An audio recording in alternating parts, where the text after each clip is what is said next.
Hello, everybody. Time to resume playing the game about magical Nazis.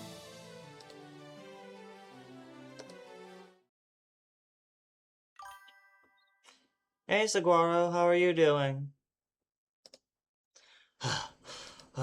I jolted out of bed, only to find that it was already quite light out.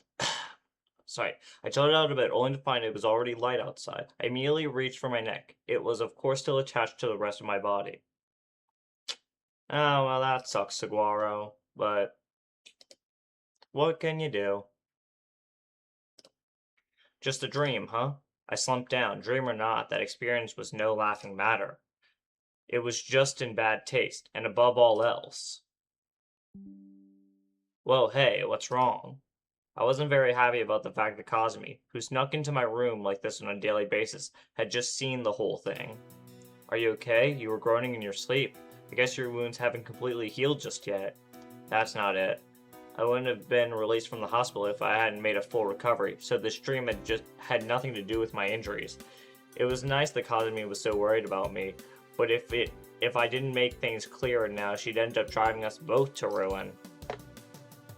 I'm a delicate guy, you know. I just had a rough night because of this new pillow. Also, I was groaning in my sleep because some pervert was staring at my face while I slept. Huh, you mean me? You see anyone else around here? Wow, talk about ungrateful. Fine then, no more meals from me. Kasumi gave me an exaggerated glance, shaking the kitchen knife she had brought from her room back and forth. No wonder I had a nightmare. Who wouldn't if there was a crazy person holding a knife staring at them while they were asleep? I really like this woman. You can see why I based my model after her. See, we look so similar.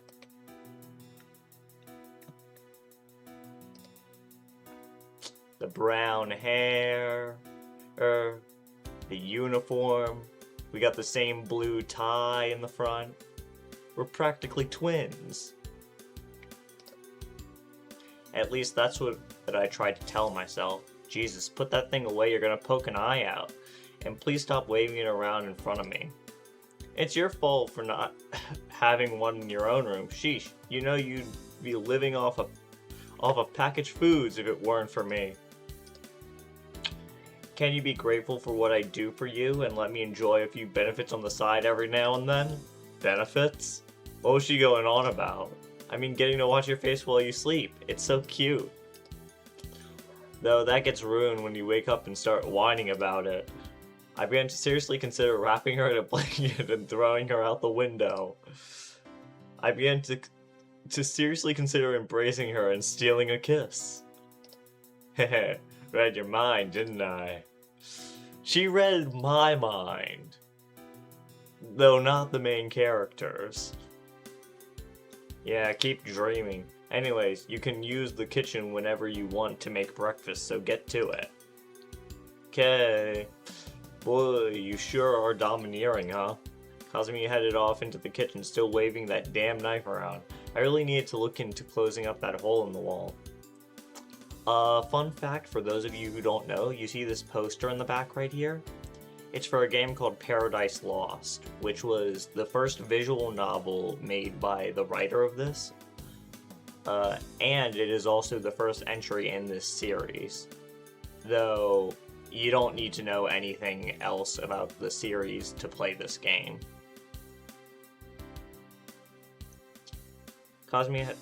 Yeah.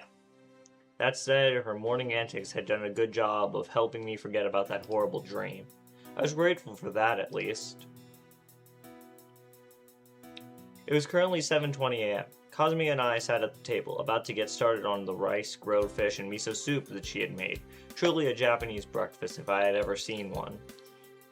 It was about 30 minutes from our apartment complex to the school, so right now we could afford to spend 10 minutes eating, 10 minutes cleaning up, and 10 minutes getting ready. You see, that's not how time works, Ren Fuji. If the apartment is 30 minutes from the school, and you spent 10 minutes doing each of those 3 tasks, you would have no time after that final task to walk to school.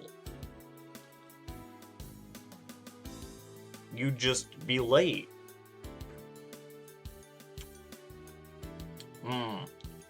Uniforms bagged from the Cleamer's rat. Sorry, what? I said. Kasumi took a sip of tea, washing down the rice that had been stuck in her mouth. Had anyone ever taught this girl the first thing about manners? Your uniform is back from the cleaners, right? Yeah. Fair enough, Saguaro. That could have happened. If memory served, it had been covered in blood and dust in addition to being ripped up all over. Our uniforms were made from white cloth, so it would have been hard to miss. They did a good job cleaning that thing, and here I thought I should buy a new one.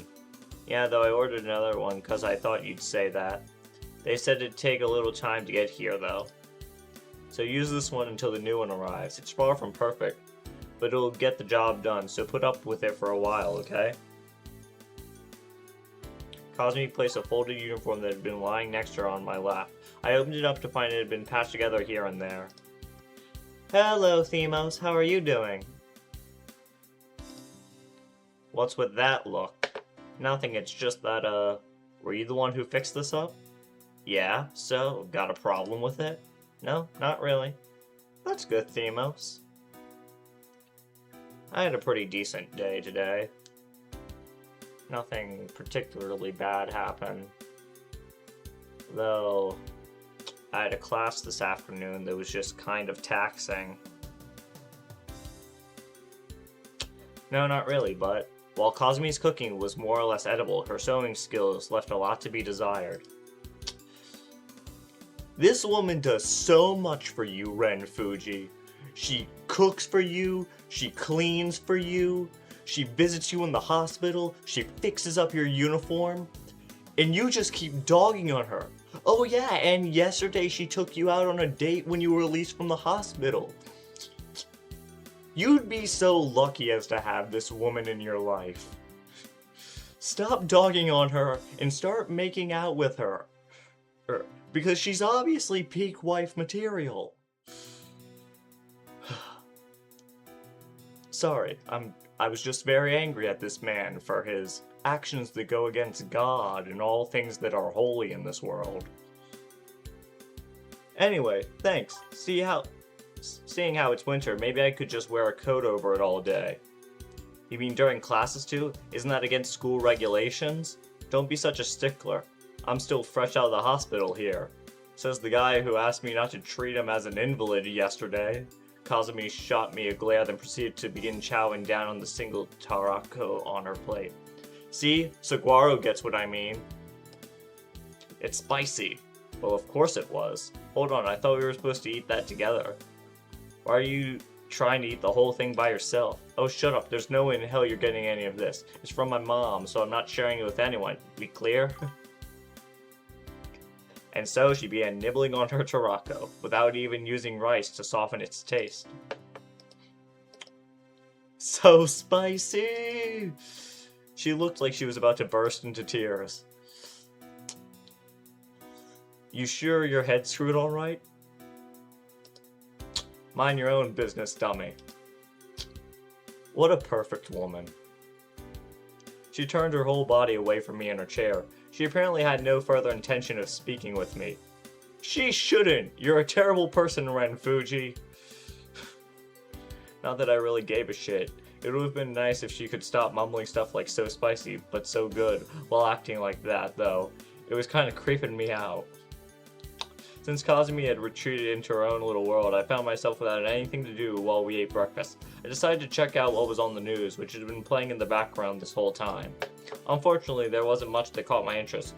Mostly just the usual about the weather and whatnot. For an average citizen like myself, even the sensational news about corrupt politicians and celebrities caught having affairs wasn't really that exciting or relevant.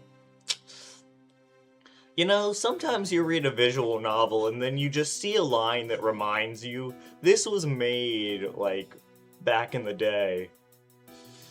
God, I remember when, like, affairs used to be scandalous. Now they're just part of being a politician and a celebrity in general. Since there was nothing interesting on TV, I decided to see if Kasumi had decided to stop acting like a child yet, but right when I was about to shift my focus towards her, and died. Whoa, hold the phone, what'd they just say? A male homicide victim was discovered in Suwahara City Park last night. The police are investigating this as a murder case. Wait, had there really been a homicide in Suwahara?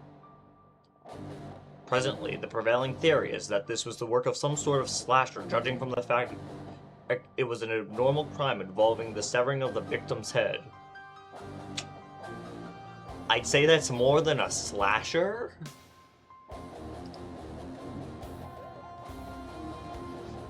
While the murder weapon is yet to be determined, it seems most likely that it was a sharp blade, possibly a katana, or a similar sword of over 60 centimeters in length.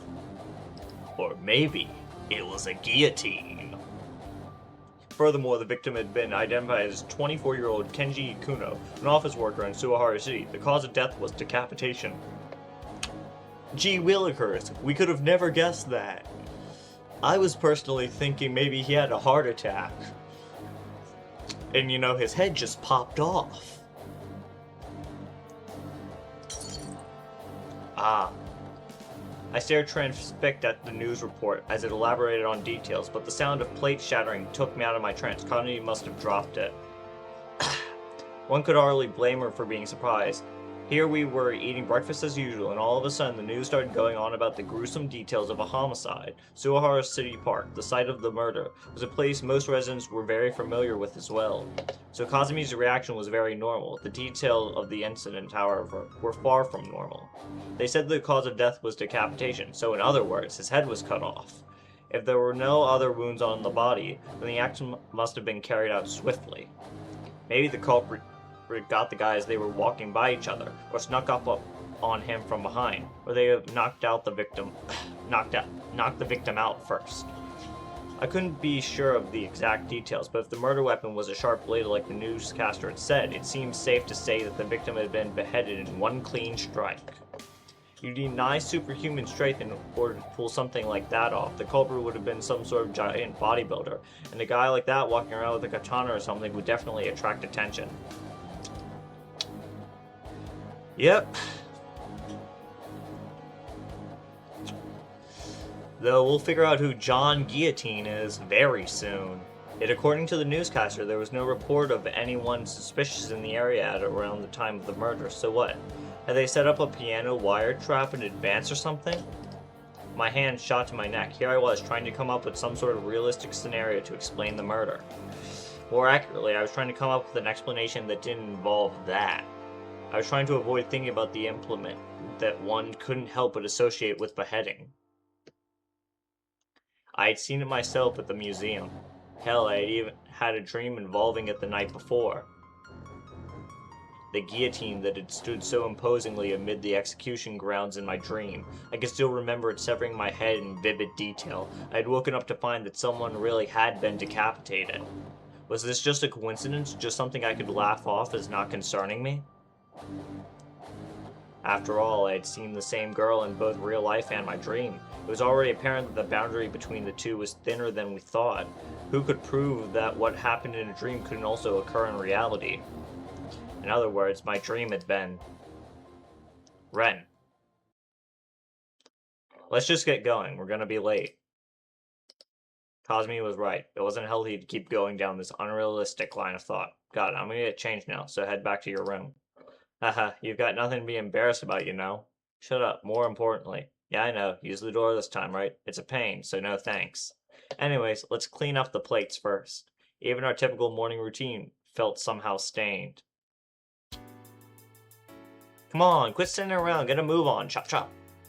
But unlike me, Kasumi wasn't the type to keep moping around forever. It was business as usual as she stood in front of the apartment, harassing me. Sheesh, why does it take you longer to get ready than me? You're a guy. Oh wait, could it be that you're busy putting on your makeup? You want to slap across the face? Do it and I'm throwing... Well... Now... That would just hurt me. How do you hurt a character in a visual novel? You know what? If you do that, Ren, I'm gonna make all the bad decisions and get all the bad ends in this game. Did no one ever tell her that it was rude to make fun of other people's appearances? You might want to try and be a bit more fashion conscious yourself for a change. You're always covered in sweat swinging that bamboo sword around, so it's the girls who end up crushing on you instead of the guy. You looking for a fight? Yeah, whatever. Act like you weren't the one who started it. What's your problem? I think you once told me that you were okay with all that. Keyword, think. I sure as hell never said that.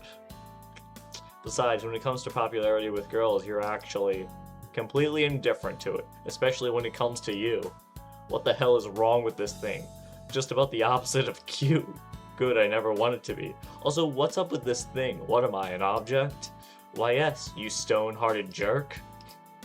Brain cells were going to start dying if I continue this conversation. I didn't feel like being late for school the day after I got back from being in the hospital, so I urged Kasumi along. Come on, let's go. Okay, wait, are you really wearing your coat? It's not all that cold yet, you know? They said it was gonna get colder later on today, right? Did they? They did, but I thought better of bringing up the news again. I get cold real easily anyway, and I'd rather people not see the patchwork mess I was wearing. I kept that last bit to myself. Well, whose fault is that? Who decided to fight a guy on the rooftop to the point he was barely alive?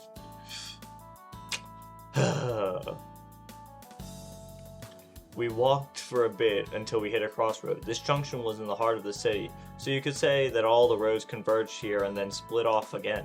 The city was split neatly into blocks by the main street crossing here, with the church and hospital on the side facing the mountains, and the park and amusement park on the side facing the sea. As long as you started from here, it was impossible to get lost. I figured one might expect this sort of thing from a city known as a tourist destination like Suihara. No one would bother visiting it if it was impossible to make your way around. Of course, last night there had been a murder at the park on the seafront side of Suihara favored by tourists. Not exactly the sort of thing that's good for business. The police were probably already on the move looking for the killer. Would have been best not to walk around at night for the next few weeks in more ways than one. Ren? Kasumi suddenly called out to me. You're going the wrong way. Sorry, what? That's where, Right, of course. Sorry. Fastest way to reach school was to cut through the park, so I instinctively started to walk in that direction. Thank God Kasumi had caught me. I had no intention of approaching a murder scene of my own volition. It's been so long that I'm not sure I remember the way. It'd be a lifesaver if you could just grab my hand and pull me along with you. Hey, I'm seriously gonna leave you behind if you keep up with those lame jokes, sheesh. No luck. I tried playing it off to lighten the mood, but all I managed to do was piss her off. In the end, though, Kasumi made sure I was following her the whole way to school. I decided I should express my gratitude by offering some important advice. Go in the classroom first, huh? Look, I'll be fine now. It's okay, just go on in. Come on. Huh? What are you talking about? Well, you aren't the sharpest tool out there, so maybe you don't get it. Maybe I couldn't really complain about Kasumi being so open, but at times I wish he was a bit more perceptive. It didn't even occur to her on the way here. Sometimes I wasn't sure about this girl. Everyone's gonna look at you funny if you go in there with me. Why? Why do you think? I was already enough of an outcast to begin with, and now here I was coming back to school after spending 2 months in the hospital because I got in a huge fight with a classmate. It wasn't hard to predict what sort of response I would get. I mean that they'd start spreading all kinds of rumors if they saw you on such good terms with me. So you shouldn't give them fuel for that fire. This is one good thing he's done. He's redeemed himself a little bit. Not a lot. Just a little. I still don't like you, Ren. Maybe I shouldn't have said that. Kasumi was the sort of person with a strong sense of justice, a rarity in this day and age. That's the sort of thing that really pisses me off. Come on, we're going in together. Yes, ma'am. She grabbed my arm and started dragging me with her. In we go! She might have managed to make a nice entrance, emphatically swinging the door open and all, but things didn't go so well after that. Haha, what's with all the stairs? About 30% of it is people being put off by that explosive entrance of yours. The other 70% went without saying. Unfortunately for Kasumi, the world didn't care if one was in the right or not. My first day at school in 2 months was off to a stellar start. As I had expected, I didn't exactly blend into the classroom. I caught my classmates casting sideward glances at me more than a few times. Kasumi didn't know when to quit, so she kept trying to get me involved with things, but I would rather she had just left me alone. You lose every bit of good karma you get so quickly. God. It wasn't like I was getting off on the idea of being some aloof loner or whatever, but I wanted to take things easy for the time being, a form of rehab in a sense. It was only natural for people to be wary around someone who had just been involved in a violent incident, so I couldn't get angry at my peers. In fact, if they had started acting all friendly instead, it would have feel more like they were afraid of me in some way, and that wouldn't really sit well with me. I had never had any friends except for Kasumi, Shiro, and Himuro in the first place. Nothing wrong with things staying the way that they were. So Kasumi didn't need help to keep up these futile efforts. Just hurry up and go eat. Like I said, I'm going with you. I had the honor of being invited to lunch by my childhood friend, who just so happened to be a bit of celebrity around school. And why exactly should I have to hang out with a bunch of girls I've never even spoken with before? To clear up any misunderstandings. Just stop, this is stupid. A group of girls, hell if I could remember any of their names, stood behind Kasumi, gazing at me suspiciously. Aren't they your friends? If so, you shouldn't be pestering them. Why not? You're my friend too. I'm glad to hear you say that, but was she trying to argue that a friend of a friend was a friend too? Or something? Come on. Anyways, making a good initial impression is the important part. Take this chance to clear up that negative image people have of you, and start making your daily life into something meaningful. Blah blah blah. She just started going on with the stuff like she was straight out of some after-school special. No, thank you. Hey Ren, you listening? Okay, I was seriously getting fed up here.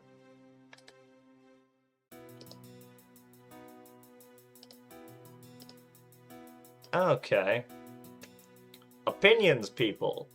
Try to persuade her or run away.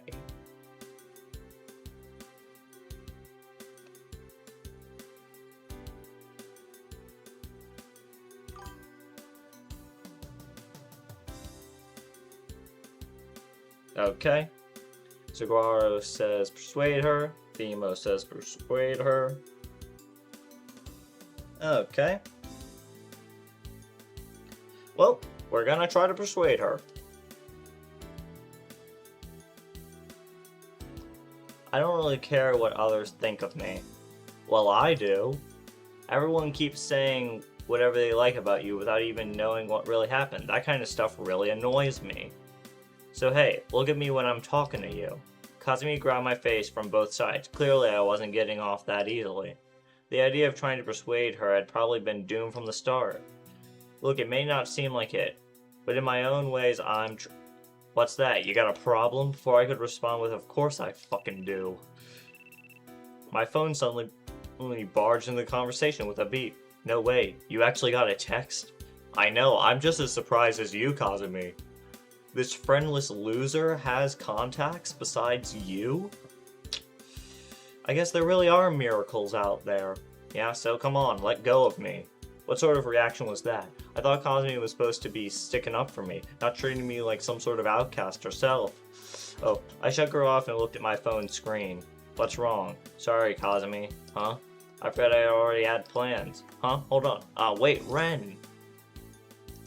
I'll eat with you next time. I slipped past her and offered some parting remarks as I entered the hallway. I cast a glance to the side, only to find Kasumi's friends still staring at me. They didn't need to conspicuously avert their eyes as soon as they noticed I was looking at them. Jeez. I wonder why, Ren. I wonder why. See, it was just as I said, people's preconceived notions didn't go away that easily, and honestly, people weren't exactly mistaken in their perceptions of me. So trying to clear things up or whatever was a ridiculous idea to begin with. There was no need to extend a bunch of effort only to end up making things awkward for everyone involved. Like I was trying to tell her earlier, I did try to be considerate in my own way, since Kasumi had problems understanding the nuance of delicate situations like this. so I wasn't happy with her trying to give me shit about it. Congratulations on getting out of the hospital. School was lonely without you. How are you feeling? There's some things I'd like to talk to you about, so I'll be waiting on the roof. By the way, no one else is around. Just the two of us. Just the two of us. Just me and Fuji. Hurry on up, Himura. What was I supposed to say to this? Looked like she hadn't changed a bit. I wasn't sure whether I should heave a long sigh or start laughing. As a senior, surely I had something better to do than messing with her underclassmen. I really couldn't figure that part of her out. Like, true, I couldn't picture her getting stressed out over college entrance exams or job hunting, so maybe that sort of carefree approach did suit her, but let's just say that she took things too far. Well, anyway, the roof, huh? Would have been a little rude to just turn down her offer. Besides, I was looking for a way to give Kasumi the slip anyways. I climbed up the stairs and threw open the door to the roof. Damn, it's cold. It was December. To put it simply, the roof was murderously cold at this time of the year. Before I had taken my 2 months leave of absence, there were still plenty of students eating lunch up here every day, but obviously no one was crazy enough to. Oh yeah, I guess there was someone crazy enough to keep using the roof. I heaved a sigh as I searched for her. There she was, sitting on a bench by the fence and munching on a sandwich. Why did she pick the coldest spot on the entire roof to sit anyway? Himuro? I didn't get a response, so I went ahead and sat down. Hello? I had been sitting next to her for nearly 10 seconds now, but she hadn't even looked in my direction, let alone tried to strike up a conversation. She didn't fall asleep, right? Himuro? Huh? It's cold. I'm freezing. Warm me up. For a moment, I considered just getting up and leaving. This was Rhea Himuro, the senior who just so happened to be one of my few friends. That sure looks warm, Fuji. Best sandwich in the whole wide world right there. I believe that is ham, cheese, and lettuce. Nothing beats it. A lot of things beat it, but when it comes to like sandwiches you gotta make in like 5 seconds because you woke up late, it's one of them. Personally, I'm more of a PB&J guy myself. But to each their own. Would you mind lending it to me? I'd appreciate it. Actually, let's not beat around the bush. Hand it over, bitch. Wow. I like her already. This was about what you could expect from her. Honestly, I didn't take the weather forecast seriously. Looks like it's more accurate than I thought. Anyways, I'm really cold, so could you show me some kindness, Fuji? I wonder. For all her claims that she was freezing, she wasn't shivering one bit, and her expression seemed more or less normal. I couldn't be sure of her intent, but she was eyeing my coat. That stare of hers was colder than any weather. Just so long as you actually give it back. Thanks to Kasumi's sewing job, my uniform underneath was looking more than a little fancy. But I didn't feel like getting into some sort of war of endurance. I stood up and took off my coat. We could wear it together if you'd like. Then we could snuggle up together real nice and I'll pass, thanks. You just don't like people, do you? I made my stance clear and stuck the coat on her. Yeah, that's better. You sure are nice. What about you? Are you cold? I'd be lying if I said I was warm. No need to be shy then. Come on, there's room for two. Himura flapped the hem of the coat, gesturing for her to join me. Did she just want to screw with me like this all day long? So what did you want to talk to me about? So you're just going to ignore me, huh? Well, whatever. First off, congratulations on being discharged. I take it Ayase has already told you that. Yep, she made sure to do so yesterday thanks to you. Then you went on a date? Yep, more or less thanks to you. I see. That's good. Exactly what part of that was good was completely lost on me. Yeah, I'm sure a lot of things are lost on you. Anyways, it isn't much, but here you go. Eat up. She offered me an egg sandwich. What was I, a dog being rewarded for a trick? Ah, I see I was wrong about my earlier assumptions. It was not ham, cheese, and lettuce, but ham, cheese, and egg.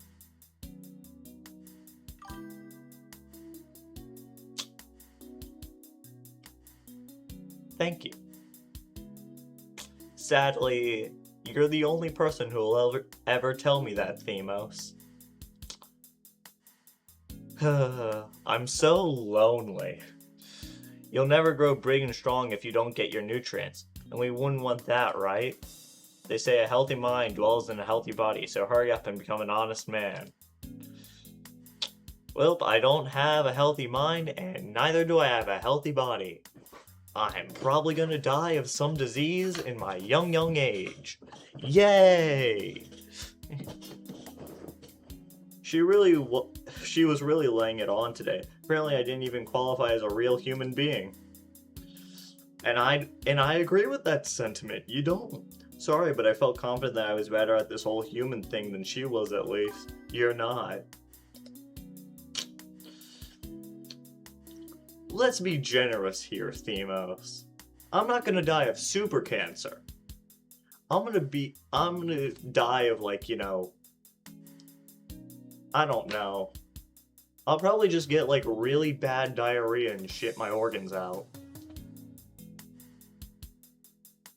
That's something that can happen. Or, you know, I'll just get, like, AIDS. I won't even have sex. I'll just, like, spontaneously contract AIDS. What? Nothing. Come on, speak your mind. That attitude is what's getting you into fights. That's how it went down between you and Yusa. I just know. Are you going to eat? I guess. I opened up the egg sandwich and gave it a few bites, offering a flippant reply in the process. Was that all you wanted to tell me? Would you leave if I said yes? That's a tough one. I knew that wasn't a great answer, but I gazed up at the sky. Why was everyone trying to lecture me like this as soon as I got out of the hospital? Was what I did really that worrying? I don't know, Ren. You were stuck in the hospital for 2 months. It was said it was a miracle you survived in the first place. I think everybody has the right to be just the teensiest bit worried about you. Like, okay, I was sure most people would consider my scuffle with Shiro to be more than a mere fight, but it wasn't like I had been singled out for violence by a group or anything. I could understand people who I wasn't particularly friendly with going out of their way to avoid me or getting an earful from Kasumi, but I never expected Himuro, of all people, to go at it too. Feels way too unnatural to have you lecturing me, you know? I get enough of that from Kasumi, and I think it should stay that way. I'd get an ulcer if there were 2 of her around. Hell, the main reason I came up here was to get away from her bitching.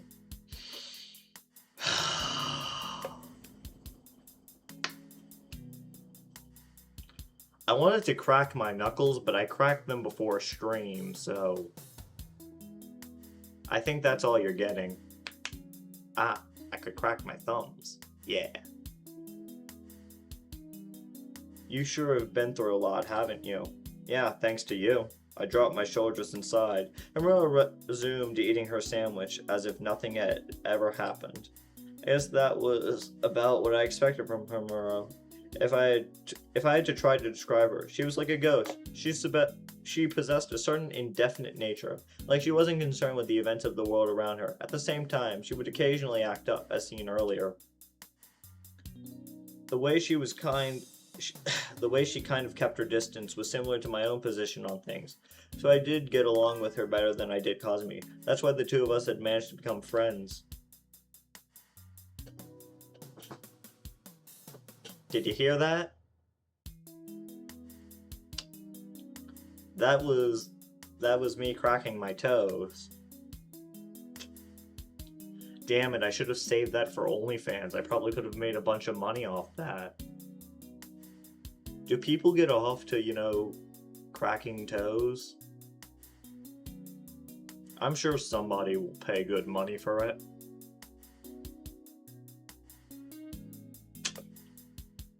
What you witnessed just now was me trying to imitate Ayase. You always look a little pleased underneath the annoyance when she does it, so I gave it a shot figuring you might be into that sort of thing.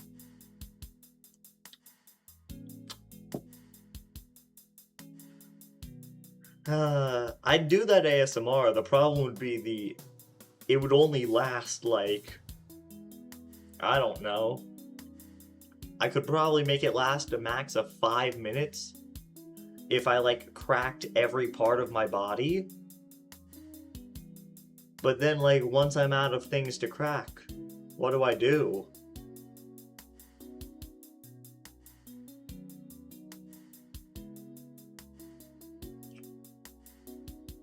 I've actually been interested in ASMR and possibly doing it, but the problem is I do not have a microphone for it, and those things are expensive.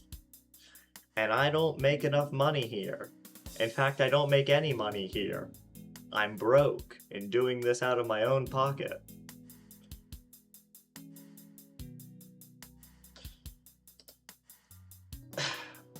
But if it seems too unnatural for me, maybe I should stop. Did you think it was weird? Yes, very. How are you supposed to react when the person lecturing you seemed like they were talking to thin air? So what do you really call me here for? It wasn't just so you could imitate Kasumi, was it? Wait, that's actually not as implausible as I think. Well, it's not particularly important, but I do have a question. She gives me a sideways glance. Her tone is flat as ever. Who won? You or Yusa? It's become a big topic around school. Tsukino High's strongest title match, as they call it. Right now, it's 6-4 in Yusa's favor. But you're the only one who came back to school, so that number's shifting. Who is the actual winner, anyway? Didn't take Homura for the type to get in on fads like this. I hope Yusa kicked his ass. Who won, me or Shiro? Well, if you took that to mean who was stronger than me, really? You think I would lie about this? Don't know, it's just I think Yusa would say the same thing if I asked him. Yeah, he might have. No scratch that. He definitely would have. That's quite the scary look you've got on your face. This is what I don't get about you men. Is it really that important who won and who lost? Doesn't that pressure get overwhelming or anything? It does. Weren't you the one who asked? Yes, but no, you're right. I'm sorry. Okay, let's try a different question. Why did you and Yusa fight? You don't want to answer that. Guess not. It wasn't something I was willing to discuss with others. Carmela was the one who had found Shiro and me passed out up here and called an ambulance for us, so in that sense I was indebted to her, but that didn't really apply to this. The hell it doesn't. You'd be dead without her, Homura sighed.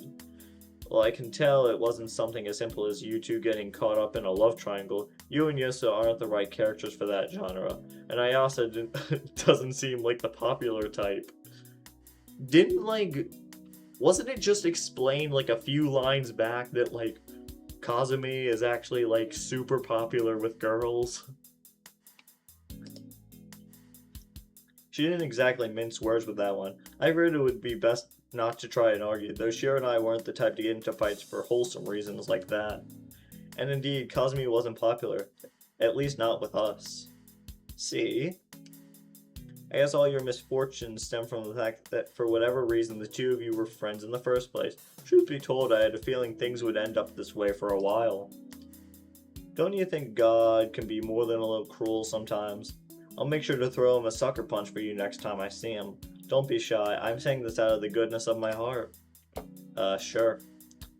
Not exactly the sort of thing someone who lived in a church should be saying, but I didn't exactly feel obligated to stop her. If she wanted to punch out Jesus, then she could be my guest, as long as I wasn't the one receiving divine punishment over it anyways. Jesus Christ Punch Out, where you play as Little Peter.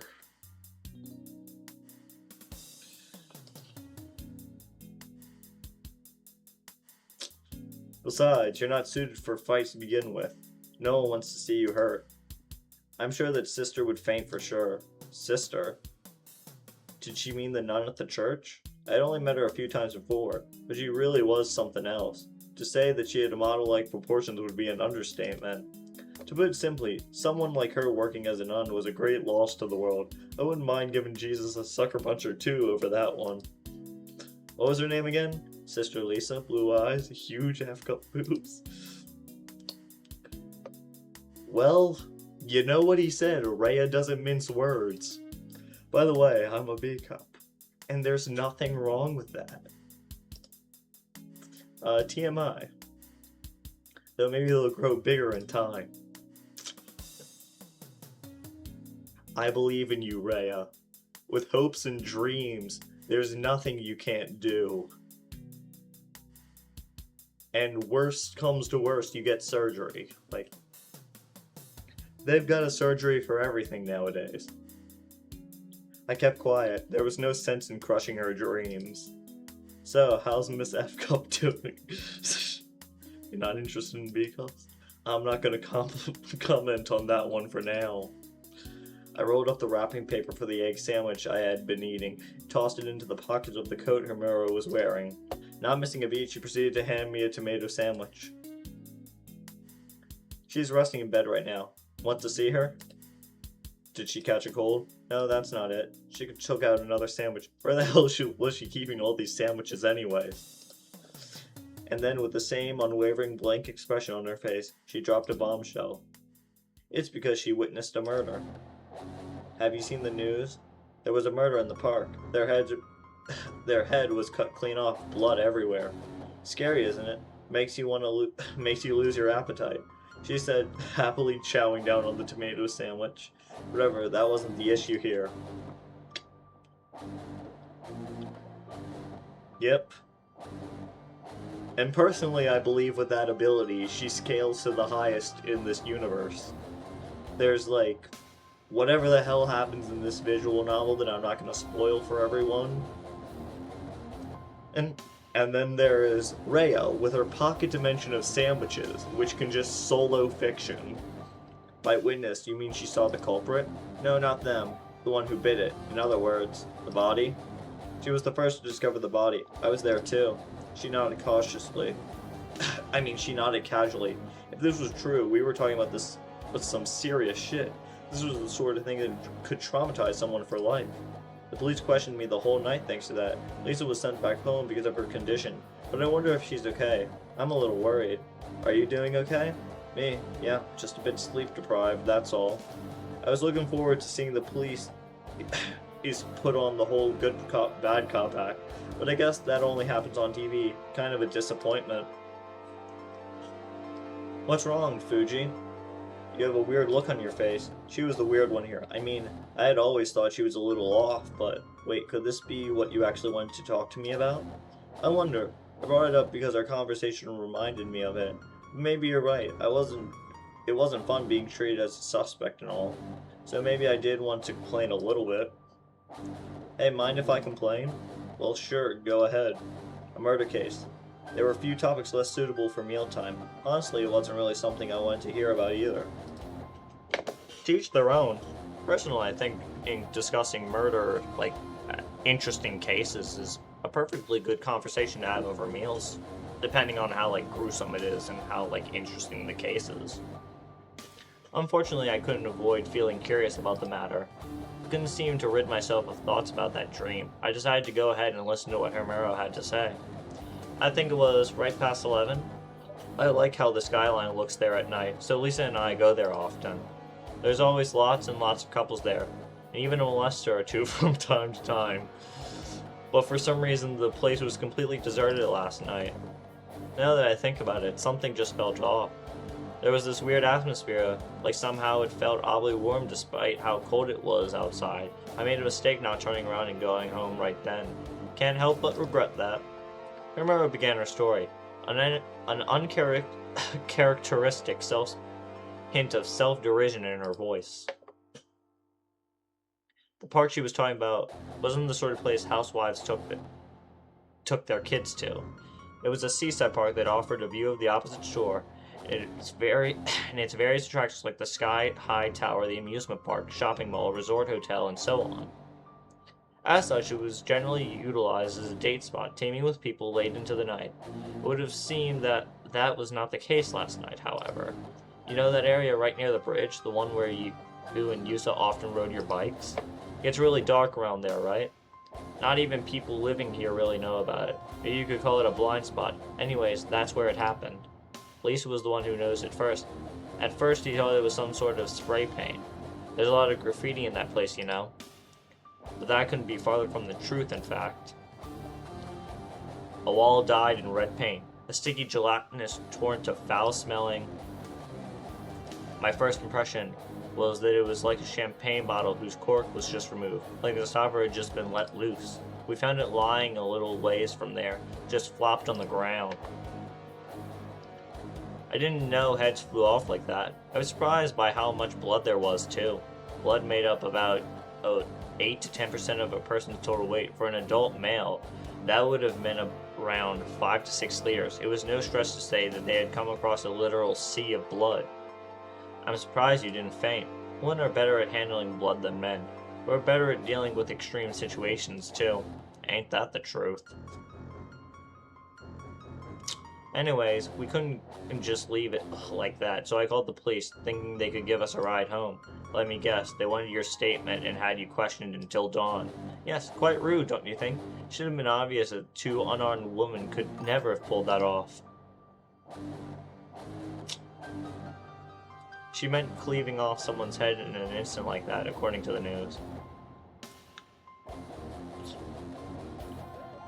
I mean, Saguaro, don't you tell everybody your stories about how you found a gruesomely murdered body casually like this? Me and the boys, every time we go out to lunch, I just tell them about the most recent murdered body I found. It was down on 46th and 8th. That's not a real street where I live, but I assume it's a place somewhere. That maybe is carrying a lot of weight, Saguaro.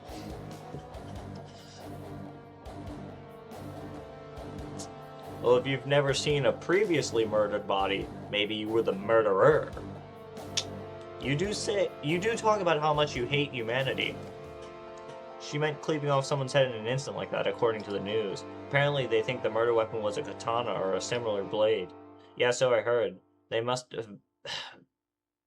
be combining. They must be combing through the museum as we speak. Probably wondering if there are any exhibits that are missing, or if any have blood on them. I wanted to laugh that idea off, but the circumstances made it difficult.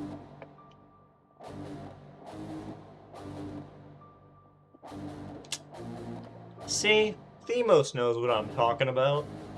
We'd get along real swell just talking about all the dead bodies we see.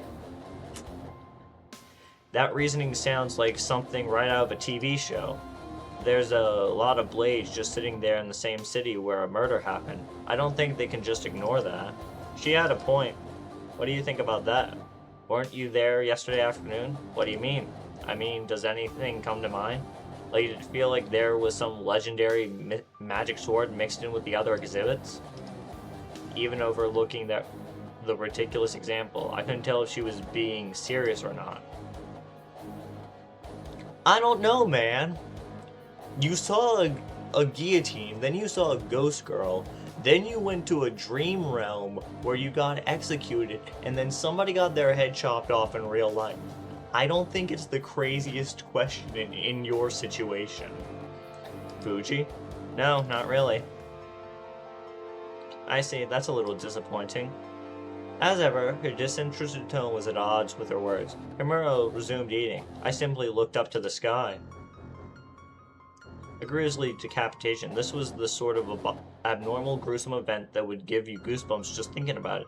Anyone living in Suihara must have been scared out of their wits. After all, murders this bizarre rarely ended with just one victim. For all we knew, another body could turn up tonight. And might have been involved. I don't know how I could have read that, but everyone's been on edge today. They're probably going to shut down clubs for a little while, so we can get home ASAP and all that. People seem to be keeping their distance from you. That's part of the reason. Try not to freak out about it. That doesn't really bother. You sure? Then why are you so down? Seems kinda odd if you ask me. Oh, maybe you got into a fight with Ayase? No? You're such a liar. She threw the coat she had been wearing over my head. Listen, you need to treat the girl you like with more care. It's dangerous out there. So you need to be there for her. Bye now, Fuji. Thanks for the code and hearing me out.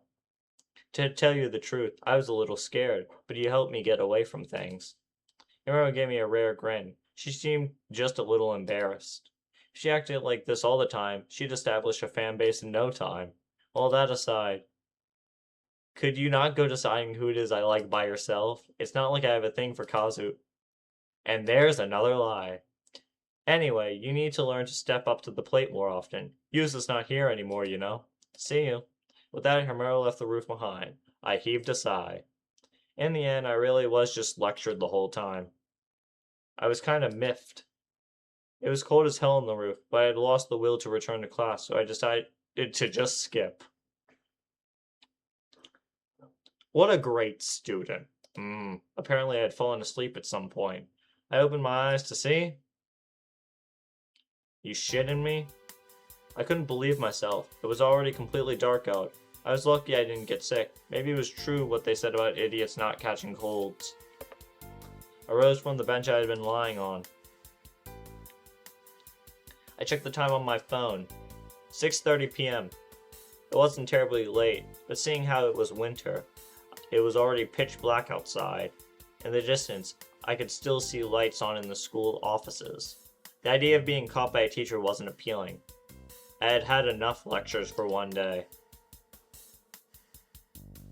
I headed back to the classroom to pick up my stuff, only to find... You moron. Go and get held back a year for all I care. Go! A lovely note from Kasumi taped to my desk. But she had no reason to be concerned. My grades were better than hers. Since this was a college prep school, they were willing to turn a blind eye to most things as long as you did well on tests. You and me both, Themos. You and me both. That said, the incident with Shiro might not have fallen under most things, but setting that aside, I tore the note off the desk, rolled it up, and launched it at the trash can. I totally sunk the free throw. I left the classroom after paying my respect to Kazumi's rancorous missive. The school was more than a little creepy at night. No wonder so many people reported ghost sightings during the summer months. I wasn't a fan of ghosts myself. If I had to say why, it was because they were immune to physical attacks. You could try punching them, kicking them, whacking them with a bat, whatever, and it wouldn't do a damn thing. Meanwhile, they were able to mess with us all they wanted. You could hardly call that playing fair. Surely I wasn't the only one who found this a bit unsophisticated. As I was walking down the hall, entertaining myself with silly ponderings on ghosts, something outside the window caught my eye. The kendo hall? The lights were on. Muro had said that club activities would probably be suspended, which meant Kasumi? I couldn't think of any other explanation. Surely she wasn't trying to develop some new technique to take on the murderer on the loose, right? Unfortunately, I couldn't just leave her here now that I knew. What Himuro had told me earlier was still in my mind too, I guess. Setting aside the issue of whether or not she really needed me escorting her, we took the same path back home anyways.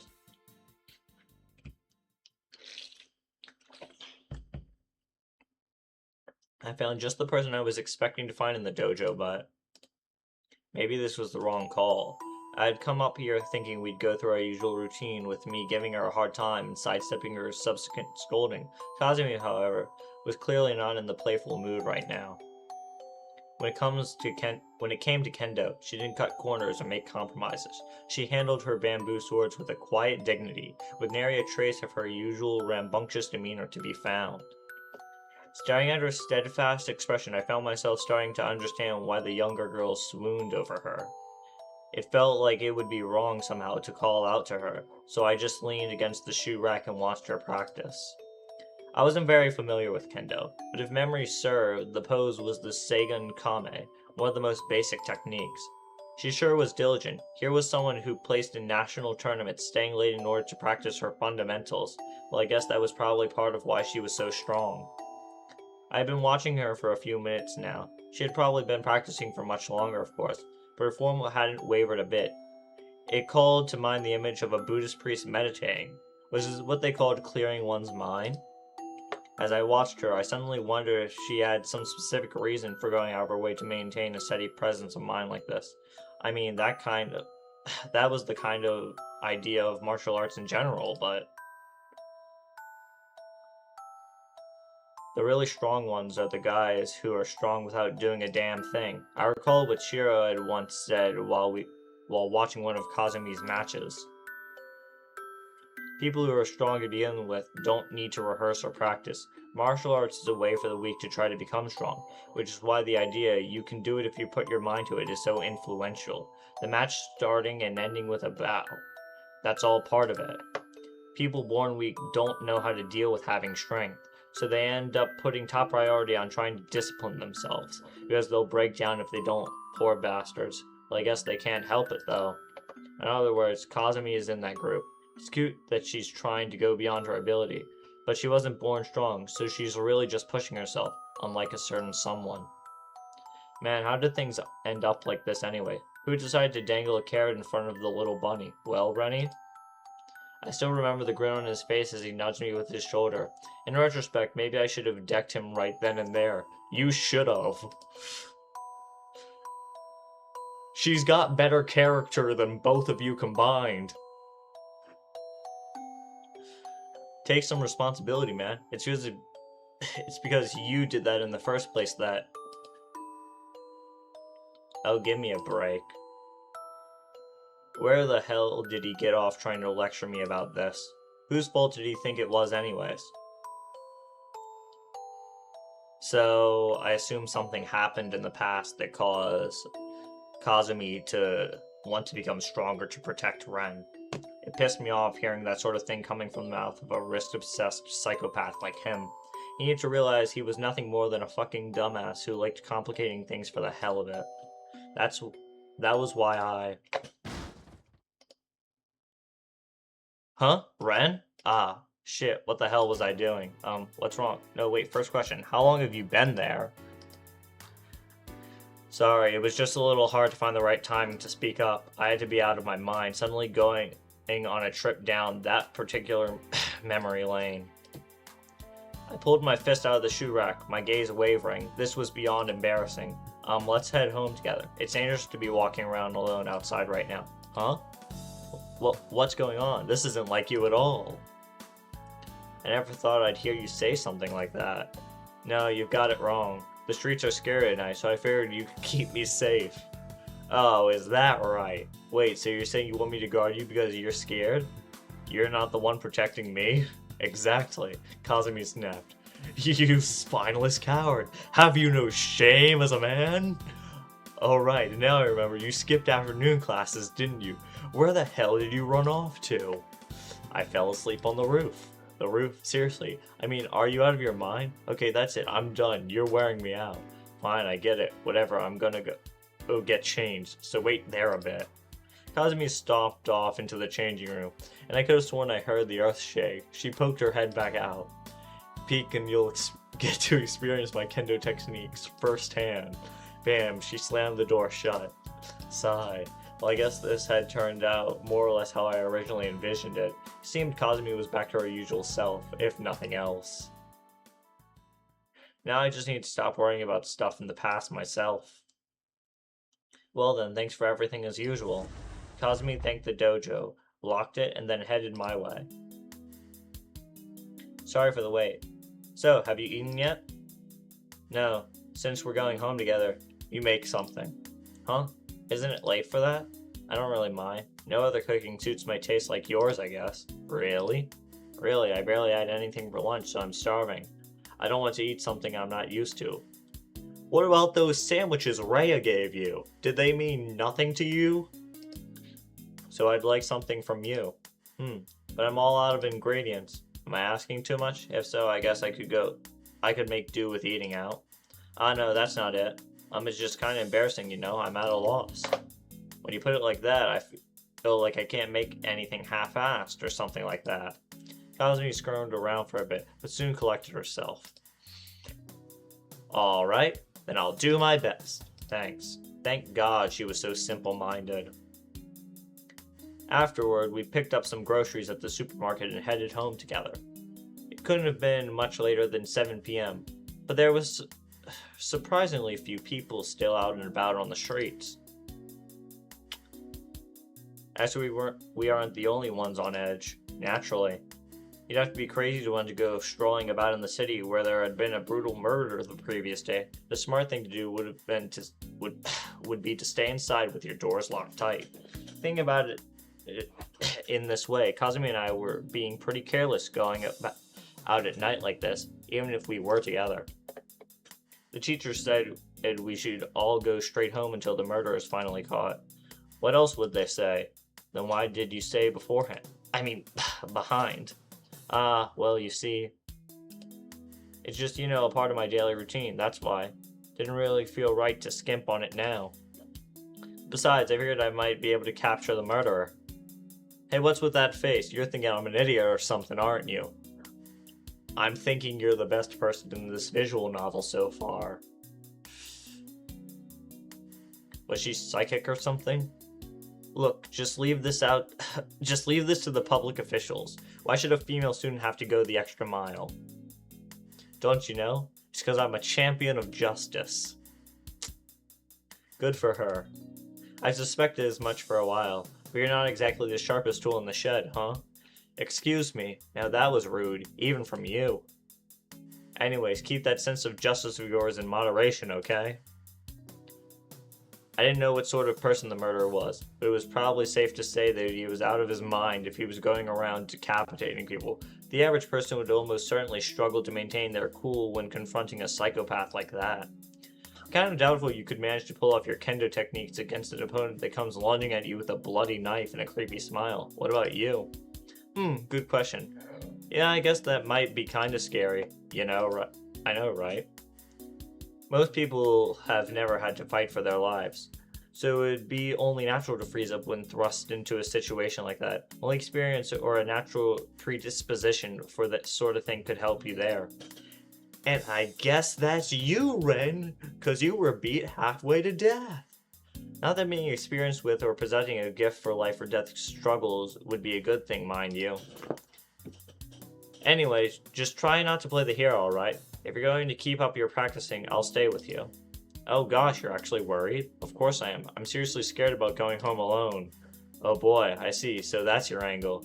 Well, glad to see you're being honest at least, but still. Seems like you've taken in big steps back to being your old self again. When you first got put into the hospital, you were almost like a ghost or something, so? Kasumi smiled softly, her expression feeling somehow mature. Next time something happens, be sure to tell me about it, okay? Don't leave me in the dark and pull a reckless stunt like you did last time, you hear? Promise me. She stuck out her pinky. Come on. What are you, my mother? It's nothing like that at all. You want me to protect you, right? Right? I wonder if it might not be better to just go along with her. I'll see what I can do. Good enough. Kasumi grabbed my hand and forcibly intertwined our pinkies. Never thought I'd be engaging in a pinky swear at this age. Next time something happens, be sure to tell me about it. I didn't want more stuff than I felt uncomfortable talking about to happen in myself. I was more than over that sort of thing. Unfortunately, I always seemed to have bad luck keeping these sort of promises.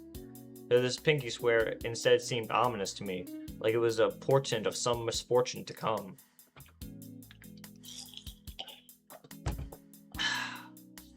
I couldn't shake that feeling for the rest of the night. After eating dinner, I headed straight to bed, and as soon as I fell asleep, it began, the crimson dream of the guillotine. Indeed, the night was red. A beast lurked in the city. Most beasts were of a nocturnal nature, so it was only natural the hunting of this one took place during the night, and thus the night was stained crimson, with fountains of blood, with dripping pieces of meat, with shattered bones, with the fading embers of life. Thus the beast satisfied its hunger, slaked its thirst, in an endless cycle of limitless gluttony. It continued devouring its prey. However, there were also those that hunted such beasts, or perhaps it would be more accurate to describe this kind of phenomenon as mutual predation instead. They're here. A beast in the form of a young woman spoke, a grim expression on her face.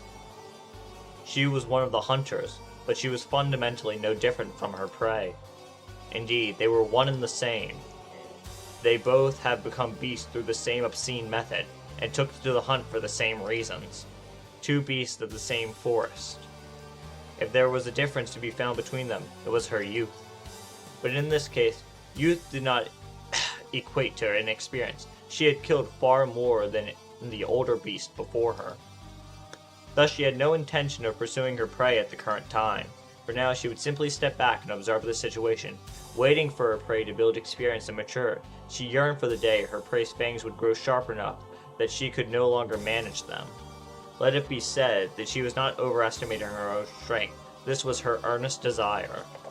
The hunt would be but a mere farce if her prey was feeble enough to fall to her alone. After all, every one of the hunters was a monster, forged in the flames of hell. Her prey needed to be strong enough to hold its ground against all of them together. Well, doesn't seem likely, unfortunately. Her words earlier did not speak of her prey's arrival. Her comrades, the hunters, had arrived instead. And thus she understood. The odds of the prey managing to reach their level were so low that they might as well have been zero. There was no one to be seen in the area. Her comrades hadn't made their presence known through sight or sound, but she could feel them there. Even if one is asleep, he or she is likely to awaken if several people enter the room, simply from sensing their presence. This was a similar phenomenon. The room that was Suihara City suddenly felt very cramped. If we posited the density of a normal person existence was a 1, then the density of the two who had just arrived was more than 1,000. There could be no doubt that these monsters had devoured more than 1,000 human souls. These were man-eaters far beyond the level of any mere serial killer. They could no longer be called human in any sense of the word. But this was perhaps to be expected. It meant only that they had come prepared. They had made effective use of the past 60 years, it would seem.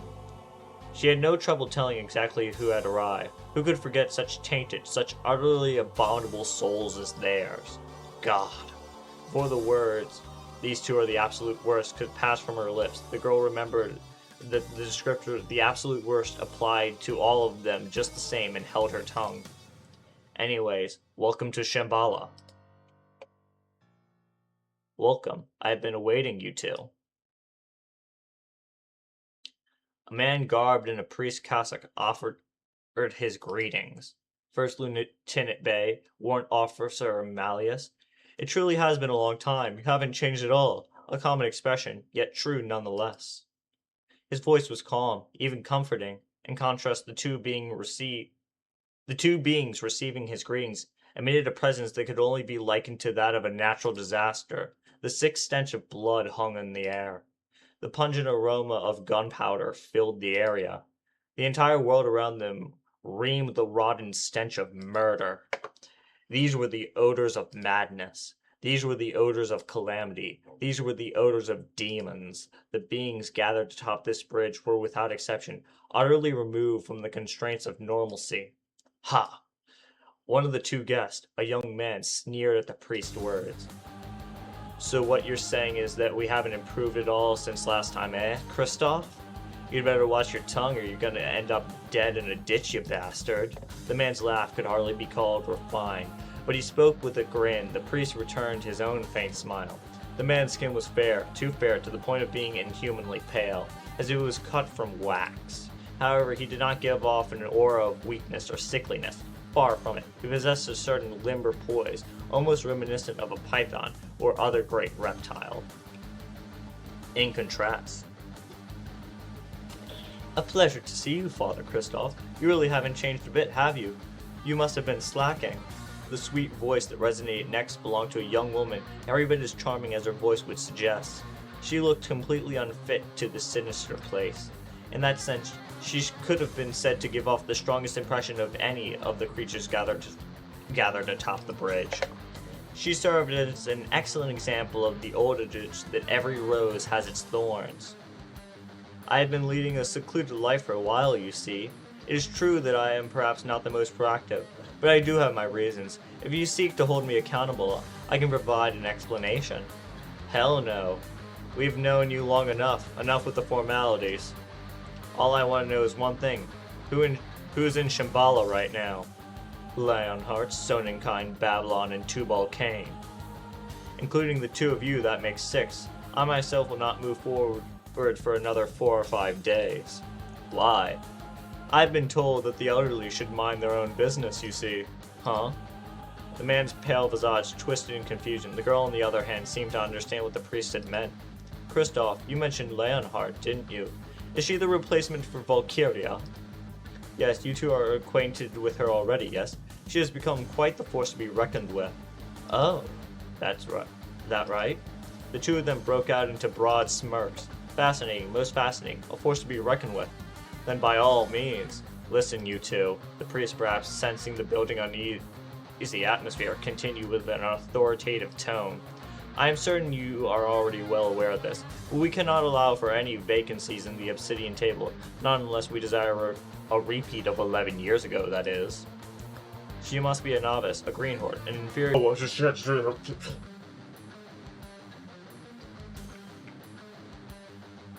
Fuck. I forgot they were Nazis. Well, this VOD isn't going up.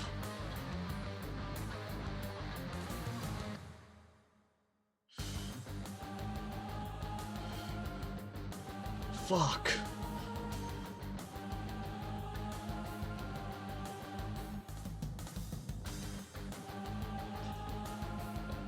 Well,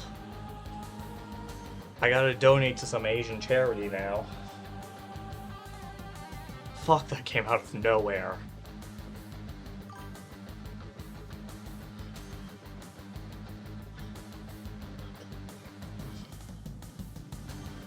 Okay, let's continue reading this novel, but very carefully. Holy fuck. But her existence is necessary. Are we clear on that? Why, yes, of course. Why wouldn't we be? Always such a worrywart, aren't you? We girls need to watch out for each other, so why don't you just leave her to me? Don't worry about her. You got no time to be looking after her yourself. Right? So this just leaves Vinny. When's he coming? He will probably take a bit longer. I sent him to look into something. Oh, what is that? What is it? Now I'm curious. Hey, Malleus. Didn't you hear me? Don't worry about it. Let him take care of the dirty work. It'll save us trouble. All we gotta do is take out the trash. Take out the trash? You don't mean hunting. That bastard Mercurius was supposed to be sending in a substitute, wasn't he? Warrant Officer Malleus, I cannot say I approve of the disrespectful way in which you refer to His Excellency, the Vice Commander. The priest reproached the girl's choice of words, but his tone made it clear that he was doing it out of no more than mere formality. This Mercurius was clearly rather unpopular, but at the same time, it did not seem as if they were making light of him. Quite the opposite, in fact. They spoke of him with disgust, with even a hint of fear. This was a man so despised that even his comrades shunned his very existence. In any case, His Excellency the Vice Commander should have dispatched his agent already. In accordance with the Covenant, your first task will be tracking him down. I am sure you will have no difficulty with this. What about Leon? Isn't she going to help? Rather, I have entrusted her with full dominion over this matter. Please try to ensure that she maintains face. Think of it as helping a new recruit gain experience on the battlefield. I see. Roger. Looks like things will get fun around here. Now then. The priest's tone shifted. The two new arrivals knew it was time to cease with the charades. The look in their eyes grew serious, grim. The very atmosphere around them took on a grave intensity. These were no mere thugs, no mad dogs of war lost in their own power. These were soldiers. The obsidian round table would tolerate no less. The priest spoke. Thou art bound not by evil, shackled not by sin. Thou art free from chains above taboo. Thy lord and master have guided thee to this battlefield, so that thou can lay waste to his enemies with steel in hand. Kill the men, kill the women, kill the children and the aged, kill dogs and horses, cattle and asses and goats, leave none alive. Waver not, discard thy fear, strip thyself of doubt, for thou art knight, the legion of the beast. God forgive thee, and so shalt I. Thy Lord forgives all. Ye who pride themselves at the beast, fangs and claws, proudly declare thy names. Wilhelm Ehrenberg. Rusalka Maria Schwalgen. Thy honor shall be thy loyalty. I definitely butchered those names. Our honor shall be our loyalty. I bless thee here in the name of Valeria Trifa, Christoph Lohengrin, number 3 of the Longinus Drazen Ordinance, Obsidian Round Table. After a brief pause, the ceremony had drawn to a close. 30 spoke in unison. Not saying that, especially after what I just accidentally said.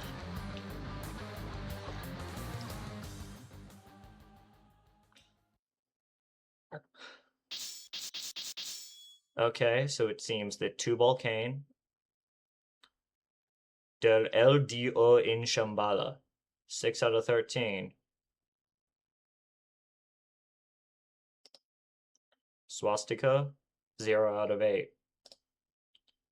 Chapter 1, Les Fonts de Punition, End.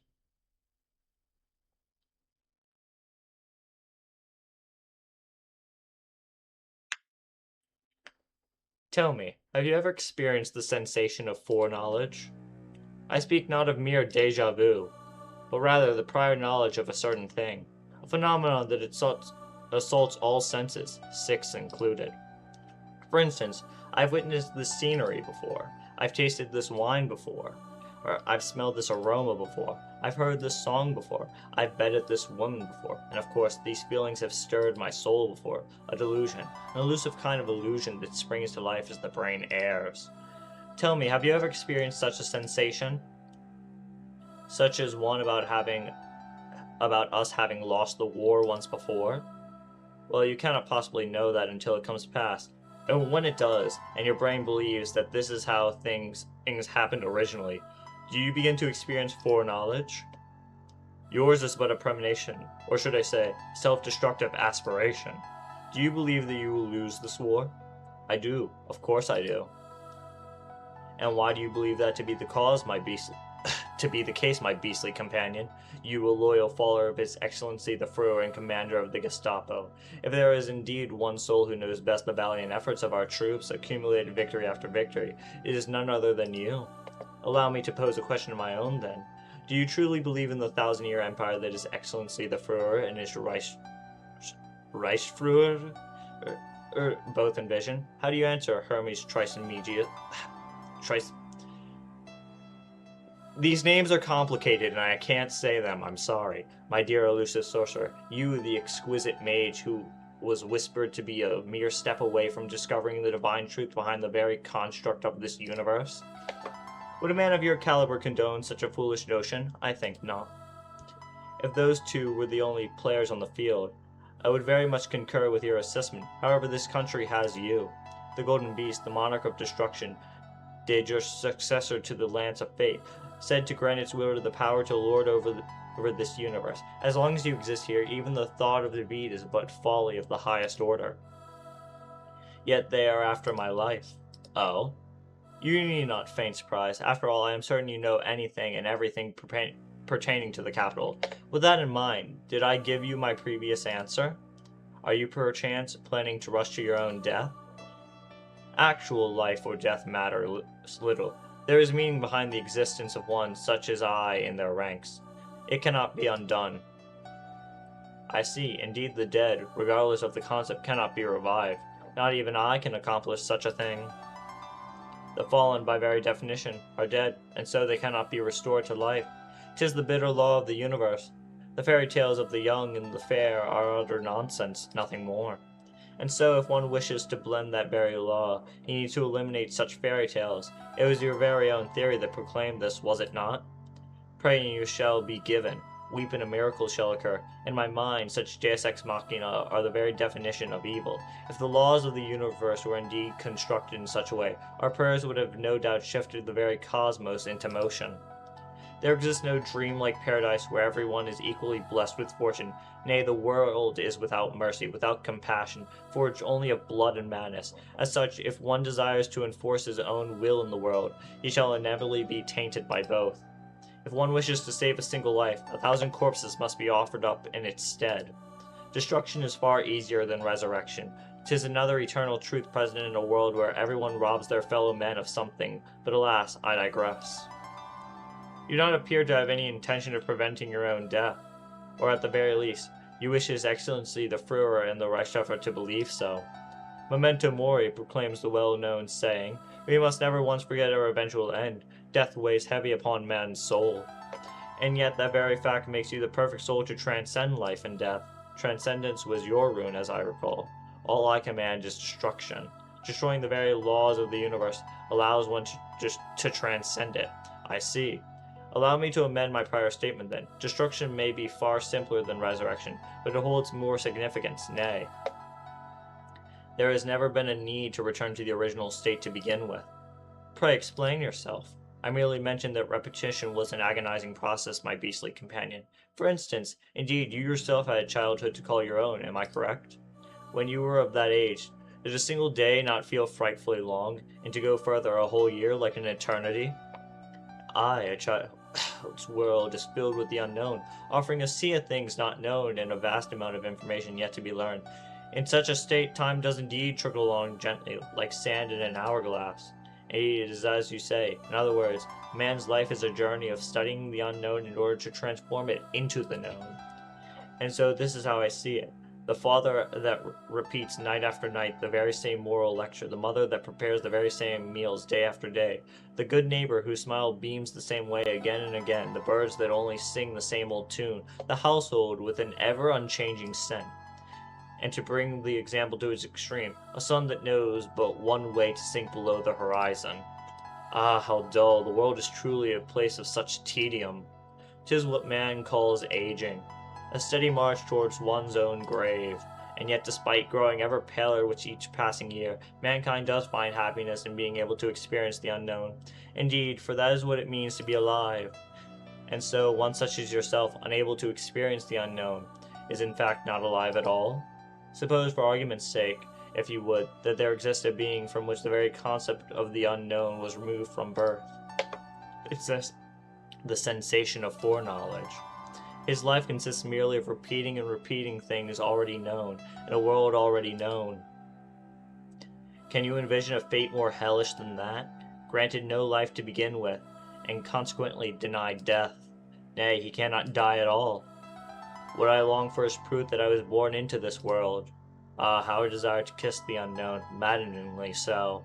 I shall instruct you in the endless cruel mysteries of this universe.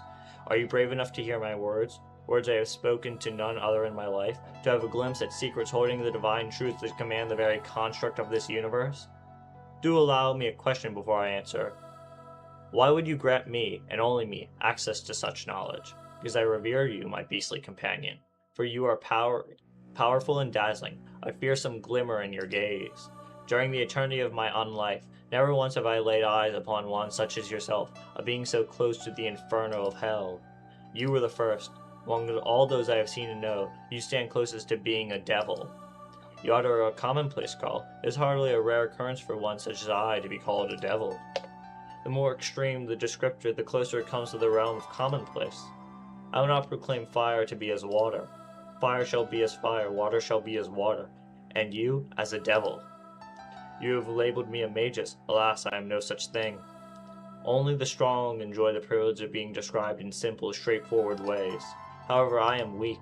My essence, ever fickle, shifting like the wind. My names, too many to count. Frail. And hopeless. Fragile. That's what I am. A trifling existence, hardly worthy of being compared to your supremacy. And that very state also awards me with understanding. Do honor me with your answer. Very well. You called me supreme a moment before, and yet just now I have thought of a being I would label as the same. Call, my dear friend. I revere you as well. I desire to soar close to your secrets. Is that merely part of this cycle as well? This sensation we call foreknowledge? I am afraid so. When it does happen and your brain believes that this is how things happened originally, do you begin to experience foreknowledge? Ah, how agonizing, how truly vexing. Even upon meeting you and being exposed to your inferno, I still do not live. Still, I cannot die. I feel your agony. I truly do. As if it were mine to endure. If so, I beg you to comprehend. If you do indeed command destruction. How amusing. Shall we annihilate everything? Indeed, may everything burn, this country, this world, all that our eyes can behold, heaven and hell, God and Satan, from the first universe that was to the last that will ever be, till we chance upon something we have yet to ravage, till we transcend this foreknowledge. Uh, Foreknowledge can also be read as ghetto in this context. And when that day dawns upon us, indeed, this reminds me, we did have this little talk once before, did we not? Indeed, that I cannot deny. We have repeated it millions of times before, more often than one could count. In this very moment, we are still but prisoners, which is precisely why he is needed, the one we call Zarathustra.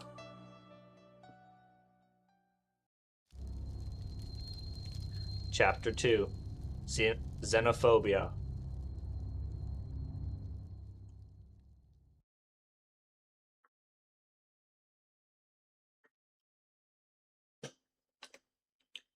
And I'm gonna call it here.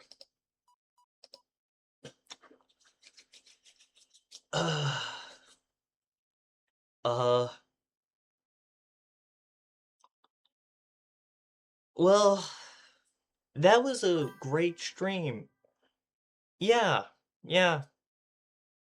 You know, it would have been a very normal stream if not for this game suddenly reminding me that its main antagonists were Nazis.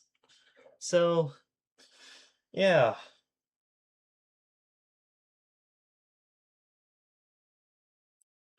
fuck me. And I was having such a good day so far. But anyways, might as well do my outro. Wherever you are, good afternoon, good evening, good night, good morning. Wherever you are, I wish you well. Good night. I love you guys. Bye.